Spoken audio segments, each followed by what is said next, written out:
आज से पहले 50 से 55 साल कांग्रेस ने राज किया, मैं 70 साल नहीं बोलता, ठीक है जी। 1947 से 1990 तक हमारी जो 1947 में 6ठे नंबर की अर्थव्यवस्था थी, 1947 से 1990 तक 12वें नंबर पे आ गई।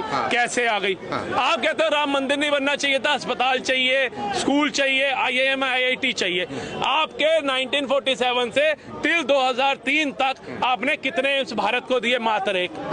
कितनी ट्रेनें दी? शताब्दी 25। कितने आपने एक्सप्रेसवे बनाए? बता दो। कितने IIT IIM IIT बनाए? बना दो। कितने मेडिकल कॉलेज बनाए? बता दो। लेकिन 2014 के बाद हमारे को 2004 से 2009-13 तक हमारे पास 6 एम्स थे, जिसके अंदर अटल जी ने उनका वो शिलान्यास किया था और मनमोहन सिंह की सरकार में वो बने। 16 एम्स मोदी सरकार ने दिए, 8 लाइन, 4 लाइन, 16 लाइन के एक्सप्रेस, 14 लाइन के एक्सप्रेस पे मोदी सरकार बनाती है। 0 वंदे भारत थी 2014 से पहले, आज 41 से 44 वंदे भारत को दी जाती है, ठीक है जी। आज हमारे देश के अंदर जो गरीबों से जुड़े मुद्दे थे, जिनकी तरफ किसी सरकार का ध्यान नहीं था, चाहे वो शौचालय योजना हो, उद्यमी योजना, औषधि योजना हो, आवास योजना हो, स्वास्थ्य योजना हो, कृषि योजना हो, कृषि कल्याण योजना हो, कृषि सिंचाई योजना हो, मुद्रा योजना हो, सुकन्या योजना हो, बेटी बचाओ बेटी पढ़ाओ योजना हो, ऐसी तमाम योजनाएं सिर्फ 10 साल के अंदर मोदी सरकार लेकर के आती है, ठीक है जी। हमारे देश का अहम मुद्दा कश्मीर, जब भी वारदात होती थी UNO में जाकर के अटक जाता था। आज कश्मीर के मुद्दे को 2 मिनट में सोल्व करने का काम मोदी सरकार करती है। कश्मीर के अंदर इंसान पैदल नहीं चल सकता था, साइकिल पे चढ़ना छोड़ दो, आज जम्मू से कश्मीर तक ट्रेन चला दी जाती है। विश्व की सबसे बड़ा स्टैचू, सबसे बड़ा स्टेडियम, सबसे बड़ा टनल, सबसे बड़ा बाईपास, सबसे बड़ा आपका कहते हैं क्षेत्र, ये सड़क का क्षेत्र, राजमार्ग, जो हम चाइना को भी पछाड़ के आगे जा चुके हैं, वो सरकार मोदी सरकार करती है। आप बताओ, आपके कार्यकाल में आपने देश के लिए क्या किया? 11वीं से 5वीं अर्थव्यवस्था मोदी सरकार बनाती है। जर्मनी और जापान को पछाड़ के 2027 तक का टारगेट देती है, तीसरी सबसे बड़ी अर्थव्यवस्था का। मोदी के कार्यकाल में सेंसेक्स और निफ्टी सब उछाल मारते हैं। आपके कार्यकाल में ये सब चीजें कहाँ थी? हर जगह, चाहे कोई राज्य हो, कोई पिक्चर हॉल हो, कोई ट्रेन हो, कोई ऐसी जगह जहां बम नहीं फटते थे। आज एक राज्य, एक रेल, एक होटल बता दो जहां बम फटाओ। हमारी सेना को पत्थर मारने वाले पत्थरबाज, हमारा शौर्य, वो गायब हो जाते हैं मोदी सरकार में। हमारा तिरंगा जलाया जाता था, आज गर्व से लाल चौक पे लहराया जा रहा है। किसी की हिम्मत नहीं है एक आवाज उठा दे। कश्मीर बनेगा पाकिस्तान के नारे लगाने वाले आज कश्मीर को हिंदुस्तान के साथ मिलाने के लिए भाग रहे हैं। POK लेने तक की बात आज हमारा भारत देश करता है, अमित शाह करते हैं, और उसके अंदर 23 से 24 सीटें आरक्षित करते हैं, जो कल तक कहते थे चाहे सियाचिन हो, चाहे कच्छ हो, चाहे POK हो, वो हमारा मुद्दा नहीं है, दे दिया फोकट में। लेकिन आज अगर देश के अभिन्न अंगों को जोड़ने का काम अगर भाजपा सरकार कर रही है तो वो प्रशंसाजनक है। आज भारत का विश्व स्तर के ऊपर हमारी विदेश नीति अच्छा हो रही है, तो उसका भी जो प्रशंसा का कार्य है मोदी सरकार को जाता है। आप लोगों ने कहा था राम मंदिर बना तो जितने भी अरब देश हैं हमें तेल देना बंद कर देंगे। मोदी जी ने एक चमाटा और इनको मरवाया कि जहां राम जी का अस्तित्व था वहां पर आप राम जी का विरोध कर रहे थे, काल्पनिक बता रहे थे। अबू दुबई के अंदर राम मंदिर बन करके तैयार हुआ। आज कुवैत इस्लामिक कंट्री, वहां से हमारे 8 सैनिक फांसी की सजा रुकवा करके लाए गए। अभिनंदन जैसा शूरवीर 24 घंटे में भारत आया। आप ही के कार्य के अंदर 2 बार हम पाकिस्तान से युद्ध जीते थे। 93,000 सैनिकों ने आत्मसमर्पण किया था, लेकिन इंदिरा जी ने क्या किया? वापसी लौटा दिया। क्या वहां जो हमारे सैनिक थे वो वापसी लाने की हिम्मत थी इंदिरा गांधी जी में? थी तो क्यों नहीं आए?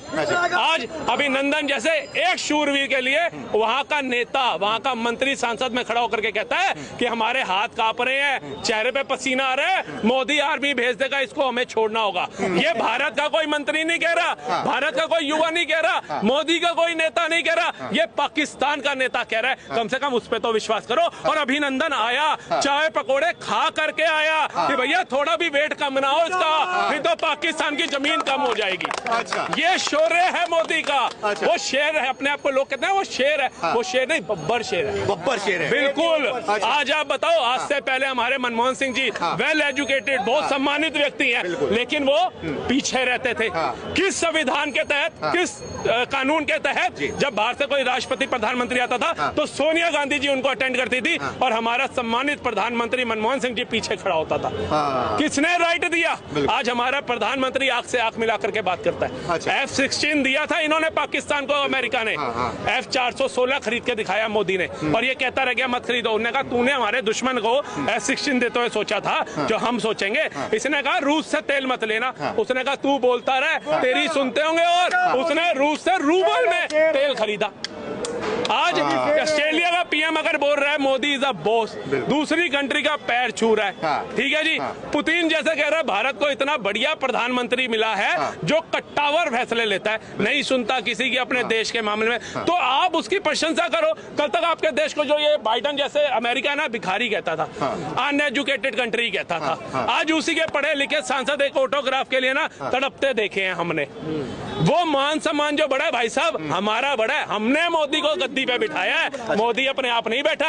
अगर कोई कह रहा है मोदी इज अ बॉस, सम्मान हमारा बढ़ रहा है। G20 के अंदर जितनी विदेशी महिलाएं आई ना मंत्रियों के साथ, सबको भारतीय संस्कृति साड़ी के अंदर देखा गया।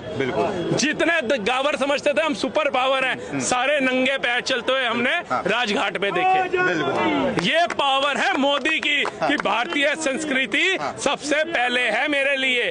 उसने जब अपना घर छोड़ा ना, वो चाहता वो भी बाप के पैसों पे ऐश कर सकते थे, वो भी घर में आराम से सो सकते थे, घर छोड़ा। कैसे कैसे उन्होंने एक संगठन के साथ मिलकर के कार्य करे, कैसे कैसे उन्होंने देश के लिए प्रचार किया, 2 से आज 303 पे ले आए पार्टी को भाजपा। तो कहीं ना कहीं उनका योगदान तो देखो क्या था। किसी को कोसना तो बड़ा आसान है भाई साहब, यहाँ से बोल दूं ना कि फलानी जगह पे 10 रुपए किलो चावल मिल रहा है, तो बंदा सोचेगा 12 तो दुकान में मिल जाता है, 2 रुपए बचाने के लिए क्यों जाऊं। उस बेचारे एक इंसान मोदी ने कितने साल के संघर्ष देश के लिए दे दिए, कहाँ कहाँ नहीं भागा। इमरजेंसी लगाई इंदिरा गांधी जी ने सबको पकड़ने के लिए, ऐसा पकड़वाया, ऐसा संविधान की धज्जियां उड़ाई, कोई कोर्ट भी नहीं जा सकता था। पूरे दूसरा इमरजेंसी चल रहा है इस देश में, कौन सा चढ़ा बताओ, जेल में डाल रहे हैं पकड़ कौन सा। संजय सिंह कैसे बाहर आ जाता है, राहुल गांधी जी की सदस्यता रद्द करी जाती है, सांसद की कैसे मिल जाती है। बड़े बड़े ये सोनिया गांधी, लालू प्रसाद यादव, नीतीश कुमार, ये मायावती, ममता बनर्जी, इन सब के ऊपर केस है, इनके भतीजों पे केस है, ये कैसे बाहर घुस रहे हैं, पैसे बाहर घूम रहे हैं। बताइए, जो 3 सीटें जिसको मिली है दिल्ली के अंदर सांसद की लड़ने के लिए, उसके लिए लोकतंत्र खत्म है। जिनके पास 80 सीटें हैं यूपी के अंदर, उनके लिए तो लोकतंत्र खतरे में नहीं है। उनको तो नहीं लग रहा कि भैया मैं जेल में क्यों नहीं डाल रहा मोदी, क्यों नहीं गया अखिलेश यादव, क्यों नहीं गई मायावती, क्यों नहीं गई वहां से ममता बनर्जी, बंगाल को जो दूसरा बांग्लादेश बनाने पे लगी हुई है, क्यों नहीं गई जेल। जो जाएगा कानूनी तरीके से जाएगा। अगर मोदी तानाशाह आ गया ना, फिर हम भी कहेंगे तानाशाह है। अभी तक तो वो उसके अंदर तानाशाह वाला रूप नहीं है, बता दीजिए। सिखों के साथ कदम से कदम मिला करके मोदी चलता है। अब ये पहले हिंदू मुस्लिम भाईचारा खराब किया, आज हिंदू सिख भाईचारा खराब करने पे भी 2 कदम नहीं लगा रहे। करतारपुर कॉरिडोर जी, हमारे प्रधानमंत्री जी जाते हैं उधर, खुलता है, रूफे बन रहे हेमकुंड साहिब जी के अंदर, आह्वान करते हैं, बाल दिवस 4 शाहिबजादे, किसी को भी नहीं पता होगा 4 शाहिबजादे थे कौन। जोरावर सिंह बाबा, बाबा फतेह सिंह, बाबा जुझार सिंह और बाबा अजीत सिंह, ये कौन थे किसी को नहीं पता होगा। ये तो पिक्चर आई 4 शाहिबजादे, लोगों को पता चला, उसके बाद मोदी जी ने बताया कि भैया 4 शाहिबजादे बाल दिवस के रूप में आह्वान किया जाएगा। इन्होंने क्या किया, इन्होंने बताया बाबर महान था, अकबर महान था, हुमायूं महान था, फलाना महान था। सालों जो असली महान थे वो तो बताओ। कहते हैं लाखों ने गोलियां और करोड़ों ने लाठियां खाई है, चंद्रशेखर, भगत सिंह और राजगुरु ने अपनी जान गंवाई है, पर कुछ दोगले कहते हैं आजादी हमने दिलाई है। शर्मसार करने वाली चीज है, बहुत तगड़ी। कांग्रेस के बड़े बड़े नेता, इनके परिवार के लोग शहीद हो गए आजाद कराने। कौन शहीद हुआ मैं कहता हूँ, किसी एक नेता का एक कांग्रेस पूरा परिवार धकेल दे, किसी एक ने जो अंग्रेजों से गोली खाई हो, किसी एक नेता का नाम बता दे। मोतीलाल नेहरू एडवोकेट था, उस समय तो भारत की जनता वैसे ही गरीब थी कि अंग्रेजों की गुलाम थी। किसके केस लड़ते थे जो पैसा मिल रहा था, किसके केस लड़ते थे। जवाहरलाल नेहरू जी एडवोकेट थे, किसके केस लड़ते थे, किसके केस लड़ते थे, हमारी भारत की जनता के खिलाफ कोर्ट जाते थे। और क्या, कहा कौन, अच्छा हमारे पास तो इतने सक्षम थे नहीं, हम अंग्रेजों के खिलाफ कोर्ट में उतरे। कौन था, कहां से इतना आया। और अंग्रेज जहां हिंदुस्तानियों के ऊपर अत्याचार करते थे, वहीं इनको गाड़ियां दी जाती थी। बताइए क्यों। चंद्रशेखर, राजगुरु, जितने भी हमारे ये राजनेता हुए जिन्होंने देश के लिए शहीदियां दी, इनका क्या रोल है आप बता दो। कितनी किताबों में आपने इनका पाठ पढ़ाया बता दो। ये तो सर कुछ मूवीज बन गई कि हमें पता चला भगत सिंह की क्या अहमियत थी, चंद्रशेखर जी की। कट्टर भक्त है भगत सिंह की अपनी वो बताते हैं। तो कम से कम भगत सिंह जी के लिए एक अच्छा म्यूजियम बनाया तो बता दो तो 10 साल में, उन्हीं की याद में बनाए थे। उनके जो माँ बाप बुजुर्ग जो पंजाब में रह रहे हैं, पंजाब में पूर्ण बहुमत की सरकार है, उनके लिए आपकी सरकार ने क्या किया बता दो। बाबा साहब अम्बेडकर की तस्वीर आपने, गांधी जी की तस्वीर आपने हटा दी, बाबा साहब अम्बेडकर जी की लगा दी और अपने इनकी भगत सिंह जी की लगा दी, जनता को गुमराह करने के लिए। गांधी जी का जितना अपमान आप कर रहे हो उतना तो किसी ने भी नहीं किया।